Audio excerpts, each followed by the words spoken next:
Bem-vindos a mais uma Lusa Extra. Eu sou José Sousa Dias e comigo tenho João Henriques, Presidente Executivo do Observatório do Mundo Islâmico. Após os ataques conjuntos de Israel e dos Estados Unidos ao Irão, que se seguem a um longo conflito que opôs o exército israelita ao Hamas, na faixa de Gaza, o mundo está em suspenso face aos perigos que estão a provocar na economia mundial.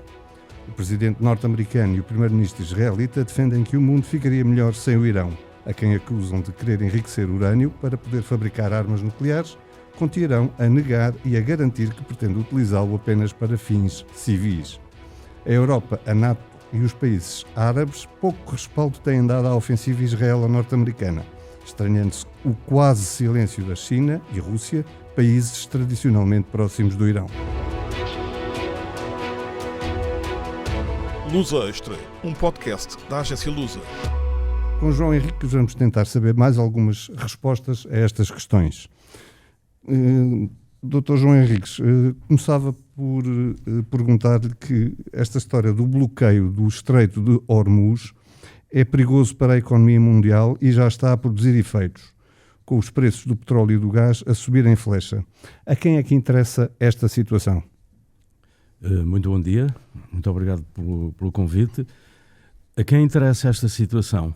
Bem, interessa sobretudo, e por isso o envolvimento dos Estados Unidos nesta guerra, neste binómio Estados Unidos da América, Estado de Israel, interessa aos promotores, aos grandes promotores imobiliários, interessa a desestabilização na região do Médio Oriente e o primeiro objetivo ainda não foi alcançado, porque o território ainda não foi completamente devastado, como aconteceu até há pouco tempo atrás e continuará a acontecer agora com menor intensidade na faixa de Gaza, mais concretamente na capital, em Gaza, e isto obedece, no final da linha, a interesses de natureza económica.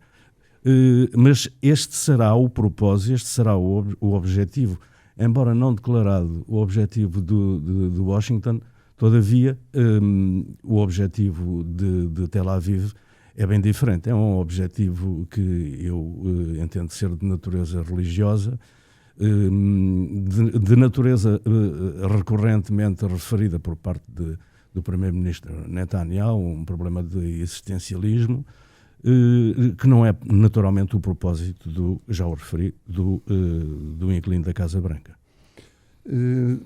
Como é que se pode interpretar também a ausência, poderá dizer-se mesmo, recusa da União Europeia e aparentemente também da NATO em agir no conflito em geral, no conflito em geral e no Estreito de Hormuz em particular? Bom, a Europa não quer ser arrastada para um conflito que vai ter naturalmente efeitos devastadores, desde logo pela perda de vidas, mas com o decorrer do tempo também a retaliação de grupos que se sentem de alguma maneira estimulados pela retórica islamista, e que estão já em territórios ocidentais, não só aqui na Europa Ocidental, sobretudo na Europa Ocidental, mas também nos Estados Unidos da América. Poderia dizer que há um consenso, todavia há membros da União Europeia e também da NATO, porque são quase coincidentes, são comuns às duas organizações, nem todos estão de acordo que não deva haver alguma parceria com os Estados Unidos para resolver a questão do estrangulamento que existe no Estreito de Hormuz. Mas, sob o meu ponto de vista, naturalmente, que é uma decisão sensata. De resto, a Europa também nunca fez nada de bem dito nos últimos tempos para que os conflitos não aconteçam, não sejam alimentados. Portanto, eu acho que é uma boa decisão por parte da generalidade dos membros da União Europeia e da NATO também. Justamente por esse caminho, os ataques ao Irão. Os ataques foram precipitados, e aqui levo-me a 3 perguntas. Faz-me lembrar a questão do Iraque com o argumento das armas de destruição maciça. Esta história do urânio enriquecido é uma farsa? Há razões para este ataque, no fundo? Eu entendo que sim. Há razões não para o ataque, porque foi esgotada ou não houve recurso à dimensão diplomática e, neste caso, por iniciativa dos Estados Unidos. Eu lembro-me que quem deixou cair, quem desmantelou o acordo JCPOA, o acordo nuclear com o Irão, foram os Estados Unidos. O acordo teve início em 2015 e em 2019 ele estava completamente derrubado por 2 ocasiões. Houve agora início de conversações, e por 2 vezes, sublinho, voltaram a ser os Estados Unidos a derrubar esta necessidade, esta intenção. Bom, um urânio enriquecido a mais de 60%, eu não entendo que seja para fins civis, para fins pacíficos.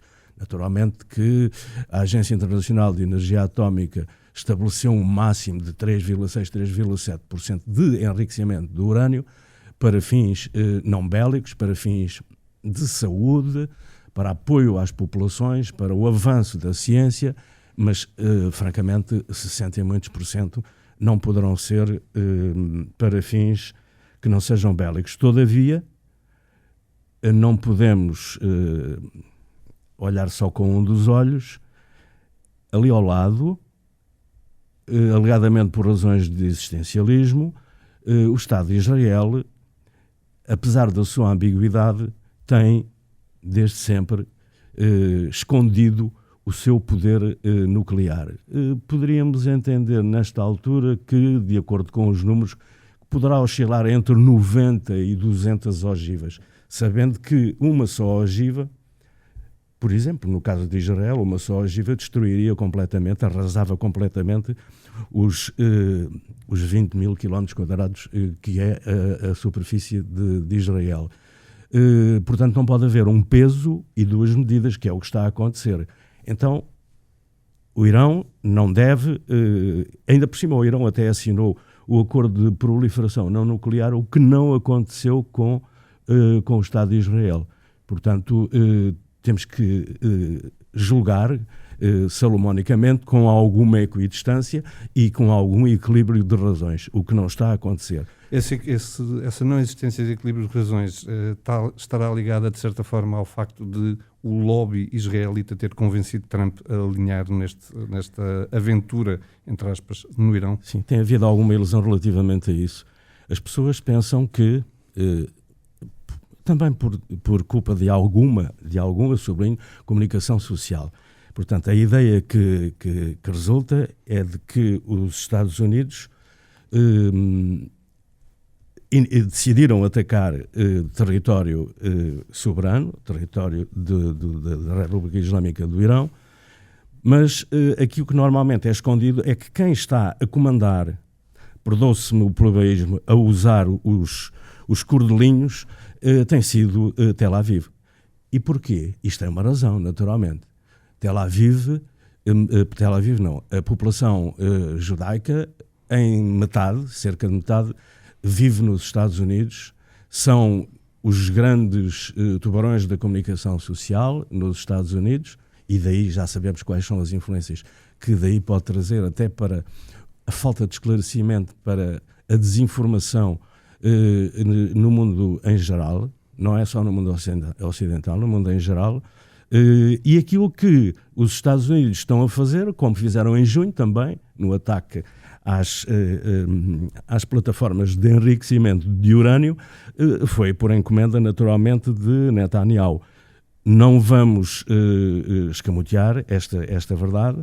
Agora, os interesses dos Estados Unidos não são os mesmos, já o referi no início da nossa conversa, não são os mesmos, são o aproveitamento também da situação, mas da situação e da destruição daqueles territórios que se têm mostrado bastante hostis desde logo a Israel, mas também aos Estados Unidos. Falando aí da comunicação social e dos tubarões israelitas que existem nos Estados Unidos, quer Trump, quer Netanyahu têm vindo a dizer que têm destruído toda a capacidade militar iraniana. Isto é propaganda? É propaganda, naturalmente. Isso faz parte das regras já Sun Tzu defendia isso, 500 anos antes de Jesus Cristo. É a chamada arte da guerra, que é verificada em muitos contextos deste conflito, que dura desde o dia 28 de fevereiro, mas ele começou muito antes, mesmo muito antes, porque tudo o que acontece tem uma data muito próxima, mas a distância é mais remota no tempo, poderia dizer que começa no início do século XX, por volta de 1917, mas indo à questão, é isso. Não vai haver, por parte de Israel, nenhuma cedência, enquanto aquele território não for completamente apagado do mapa. E já o conseguiram, já o terão conseguido em relação à faixa de Gaza. É verdade que a questão era se nós poderíamos, se isto era uma retórica, é usada na guerra também, nos confrontos, que é da desinformação. E enquanto os Estados Unidos vão dizendo recorrentemente, como acontece, são secundados por Israel, que destruíram uma quantidade imensa de proteções, de bunkers que contêm armas, essas sim, de grande alcance, armas que estão armazenadas já há muito tempo. Na verdade, não está determinado, os assassinatos políticos estão, mas não está determinado que esse poder bélico do Estado não, da República Islâmica do Irão aconteça na prática. Aquilo está, como disse, em subterrâneo, está a grande profundidade. Os B-2, que são os caças furtivos que despejam armamento de profundidade, têm danificado naturalmente, mas não completamente, aqueles que são os recursos que eu presumo que a população mundial ainda não tenha dado conta. É estratégico, porque aquilo que está a acontecer é uma guerra assimétrica, uma guerra de desgaste. Aquilo que está a acontecer é isso mesmo, é o desgaste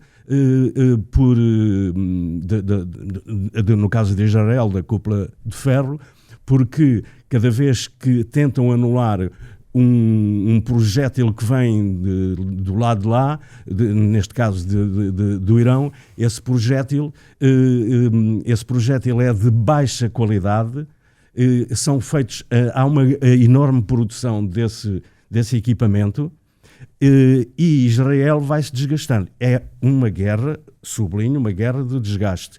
E o Irão não está a ganhar, mas também não está a perder. E nessa altura nós temos que ver outra coisa, já agora para completar, ou para complementar. Aquilo que a comunicação social divulga são os estragos que os Estados Unidos e Israel têm provocado no Irão. Mas o contrário não acontece. Nesta altura, são cerca de 800 figuras do Estado de Israel, incluindo militares de alta patente, incluindo agentes dos serviços de inteligência, Mossad e o Shin Bet, que é o serviço interno, e isso não é declarado pela generalidade da comunicação social. Mudando de assunto, e falou-se há bocadinho das decapitações do regime, neste momento no Irão. É conhecido que o Irão tem uma forte capacidade de regeneração das lideranças do regime teocrático. Acredita no fim do regime teocrático tal e qual ele está? Acredita num regresso de o Shah Reza Pahlavi dentro deste espírito de conflito? Não. A resposta a isso é quase uma tese de doutoramento. É assim, a começar pelo fim, o filho do Shah, que vive confortavelmente nos Estados Unidos, o Sr. Pahlavi, é uma figura não consensual, aliás, longe de ser consensual. Desde logo, o próprio presidente Donald Trump, valendo isso o que vale, embora o receba, embora o contacte, mas não tem grande simpatia por ele, muito menos crê, sob o ponto de vista político, que ele possa vir a colaborar. Ele colaborará com toda a certeza com os Estados Unidos. Será uma marionete? Ele é uma marionete, concretamente. E diria que a importância de Pahlavi, ela reside em pequenas franjas dentro do território iraniano e, sobretudo, na diáspora.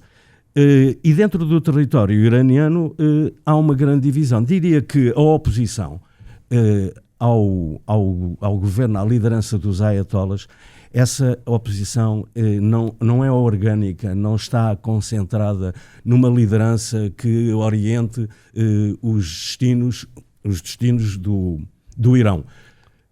A outra questão é, o regime dos ayatollahs é para acabar, ele certamente irá acabar, mas não de imediato. Não é com estas iniciativas que o regime vai acabando. O atual, considerando que ele ainda está vivo, Mojtaba Khamenei, o filho do anterior líder, ele, se ele estiver vivo, naturalmente, mas se ele não estiver vivo, há sempre quem conduza os destinos da nação iraniana. Não é para tão breve no tempo, não será para tão breve que o regime dos ayatollahs caia. Se pudermos projetar uma análise prospectiva, se calhar nem sequer antes de 5 anos isso vai acontecer. O que é que pode acontecer? 2 coisas. A primeira é e isso é desejável, um processo de reformas dentro do governo de Teherão. Há a população que, sobretudo a população mais jovem, que é dominante dentro da população iraniana, até já nem se importavam nada de ter um regime teocrático também, porque nós pensamos que a teocracia, ou muita gente pensa que a teocracia é um exclusivo do Irão. Não, todas as monarquias que estão ali no Golfo, todas elas são teocráticas. É a figura central que é o líder da nação. No caso da Arábia Saudita, é também um regime teocrático que é liderado pelo príncipe herdeiro saudita, mas outra coisa pode acontecer. Se esta guerra se arrastar, e eu francamente não sei quando é que ninguém vai saber, porque não temos a tal bola de cristal, também não somos profetas, mas esta guerra, ao arrastar-se, para além de criar naturalmente instabilidade interna, Irão, vai também redobrar as agressões que elas depois poderão começar a ser difusas. Justamente por causa disso, os Estados Unidos estão a atacar um país os Estados Unidos e Israel estão a atacar um país que está próximo da China e da Rússia. Por um lado, como é que vê o quase silêncio de Pequim e de Moscovo? E em segundo lugar, que é a última questão que lhe queria pôr, como é que se pode também entender o silêncio da maioria dos países árabes islâmicos, sobretudo aqueles onde os Estados Unidos têm bases militares? Ou seja, mostram-se renitentes em apoiar o Irão ou a combater ou a condenar Israel e os Estados Unidos. Como é que isto se pode explicar no meio disto tudo? Explica-se, até recuando no tempo, os acordos de Abraão, por exemplo, estão a acontecer por conveniência de Israel, por razões de segurança, por razões económicas também, circulação de mercadorias, portanto as relações... Mas isso, desculpe, mas isso só acontece no tempo de Donald Trump. No tempo de Joe Biden, esses acordos de Abraão ficaram em águas de bacalhau. Em banho-maria, não é? Sim, porque alguns países do Golfo entenderam que, a partir de uma dada altura, e ainda no consulado de Biden, entenderam que os Estados Unidos poderiam não aportar aos interesses desses países, desde logo a Arábia Saudita. E então aquilo que estava previsto era que a Arábia Saudita, e isso seria uma lança em África, a Arábia Saudita aderisse aos acordos de Abrão. Isso não aconteceu. Os sauditas disseram, não, agora vamos esperar para ver o que é que isto vai dar. Os membros do Conselho do Golfo não têm apoiado estes ataques que começaram na faixa de Gaza, incluindo o Líbano e mais recentemente a Síria, e também, de alguma maneira indireta, o próprio Egito, mas eles prolongaram-se no tempo e agora estamos a assistir a esse aparente silêncio. O silêncio, diria, não é mesmo aparente, é real, porque há interesses. Os interesses desses países não são coincidentes com a solidariedade. Portanto, em primeiro nós, a solidariedade veremos. Em relação às posições da Federação da Rússia e da China, vejamos. A China, começando pela China, tem dois parceiros são dois parceiros na verdadeira acessão da palavra. Estou a falar da Coreia do Norte e estou a falar do Paquistão. Por outro lado, a Rússia tem uma experiência de séculos sobre o relacionamento com os outros países. Alexandre III, que governou a Rússia na segunda metade do século XIX, dizia: os únicos parceiros da Rússia é o seu exército e é a sua marinha. Talvez agora, com o novo líder do Kremlin, ele tenha acrescentado, eu estou a falar de Vladimir Putin, tenha acrescentado um terceiro parceiro estratégico, que são os hidrocarburantes. Muito obrigado. Estamos no fim, é o fim do último Luz Extra, com a participação de João Henriques, Presidente Executivo do Observatório do Mundo Islâmico. João Henriques, muito obrigado e até uma próxima oportunidade. Obrigado também, foi um prazer. Uma produção da agência Lusa, disponível em lusa.pt e nas plataformas de podcast.